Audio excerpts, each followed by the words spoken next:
여러분 안녕하세요. 같이 말씀함께 큐티 나눔 시간입니다.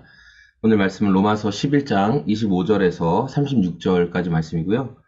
오늘 말씀에서는 하나님께서 이방인들을 구원하시고 또 유대인들을 뭔가 방임하신 것 같고 버리신 것 같은 모습이 보이지만, 그러나 그것이 하나님이 정말 유대인들을 버린 것들이 아니고 하나님의 심오하고 놀라운 구원의 계획 가운데 있다라는 것을 바울이 말하고 있습니다.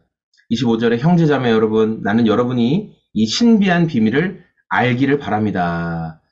그러니까 하나님의 구원 계획은 여러분 굉장히 신비한 비밀이라는 거예요.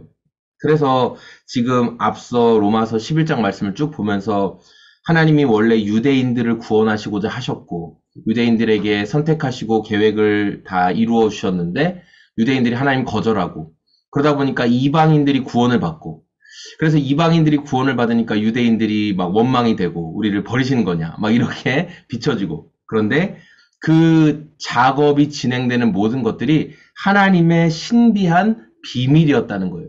하나님은 유대인들을 버리신 것이 아니라 하나님은 이방인들이 구원받는 모습을 보고 유대인들이 질투해서 그 마음에 우리도 구원받기를 원해, 우리도 예수님 따르길 원해 라는 그 마음을 불러 일으키시려는 하나님의 계획이었다. 그래서 요즘 그 빌드업 축구 막 그런 것도 유명하잖아요. 하나님의 큰 그림인 거죠.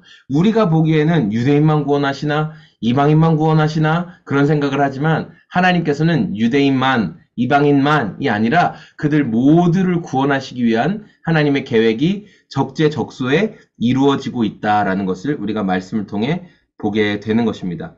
그래서 33절 하반절부터 34절 말씀해 보면, 누가 주님의 마음을 알았으며 누가 주님의 조언자가 되었습니까?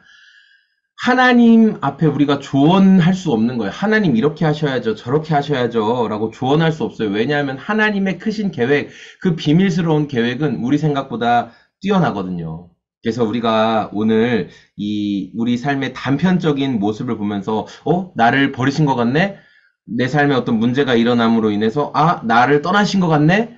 이렇게 단편적으로 우리가 상황을 이해하지 않았으면 좋겠어요. 하나님의 크신 계획, 하나님의 구원의 신비, 그 일이 지금도 여전히 내 삶 가운데 계속 이루어지고 있다. 일하고 계신다.